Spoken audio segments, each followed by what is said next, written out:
Do you really need ND filters on the DJI AIR 3S? Well, in today's video, you're going to find out why these ones from Freewell are the best ones to buy.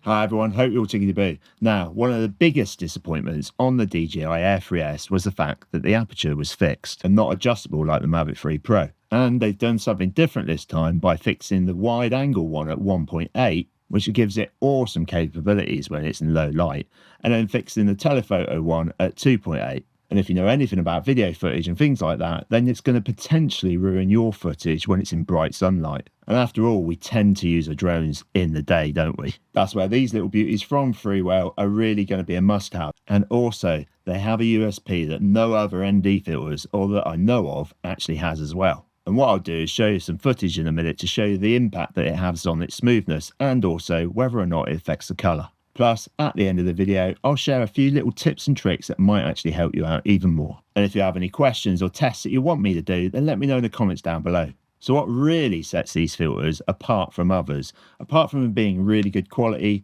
reasonably priced and easy to fit, they've actually put some thought into this and split the NDs on there to take into account the two different fixed apertures on both the lenses, and that gives you the benefit of not having to fly the drone back when you want to change it from wide angle to telephoto. And that's going to be great when you want to switch between the focal lengths, because even the DJI official ones don't have the split NDs on there, which is going to be a bit of a pain in the arse, isn't it? And if you fancy getting these ones as normal, there's going to be a link down below. Plus, between Black Friday and Cyber Monday, they've got some really good deals on that's going to actually give discount of up to 50%. I doubt it'd be 50% on these because they're so new, but they're still going to discount them. So why don't you check that out? And yes, it's an affiliated link, so we do get a kickback on it, but it doesn't cost you a single penny more. And what it actually does is it allows us to go and buy more stuff so we can review it and test it for you to save you some money at the end of the day, so you don't go and buy it if you think it's a load of rubbish. And on that note, we're going to find out if these are rubbish or not as we get out and get some test footage out here and test it around the cliffs and along the seafront. Let's go on with it.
There you go. What do you think? Let me know in the comments down below.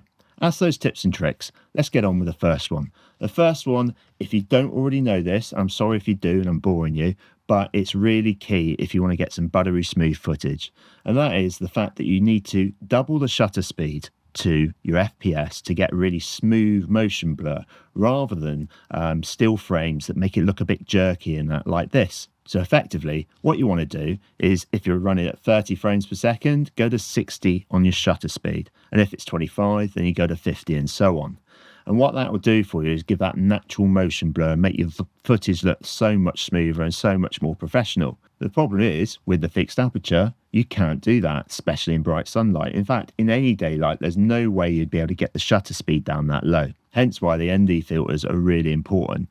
Now, that doesn't matter really if you're flying up high and you're not close to ground or objects and things like that. But at the end of the day, it's better to have them than not at all, because you'll never know that day where you really want to fly close to something and then you get home after you spent hours really concentrating to get your composition right and that footage just right, and then you get home and it's all jerky and things like that. My next tip is going to be the fact that you need to fly in your manual settings at all times when it comes to setting your shutter speed and things like that. However, what I do is I set my ISO to auto, because there are times when you're flying towards the sun maybe, or then going to the side and the lighting changes and things like that. That means that you may find that you got underexposed or overexposed footage.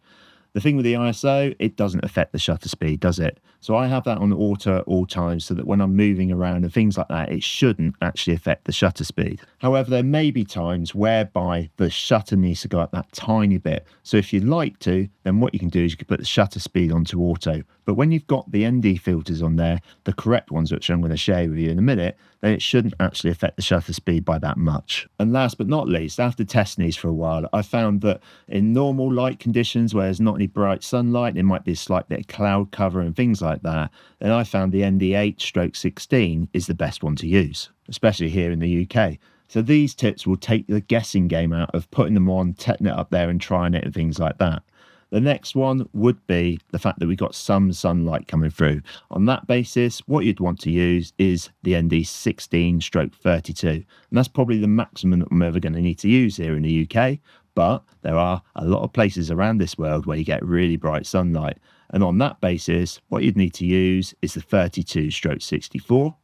And then really harsh light, if you've got false light on and things like that, and really bright sunlight flying towards it, then you're going to need to use the biggest one, which is a 64/128. And I'm never going to need that one here in the UK. And if you found this helpful in any way, shape or form, then hit the old like button, because it's done half help the channel out. And don't forget, hit the old subscribe, because you never know, there might be a future video that you actually want to watch. And while you're at it, you might find these videos over here really helpful. Stay safe out there, everybody. Have fun making stuff. And above all, keep smiling. See ya.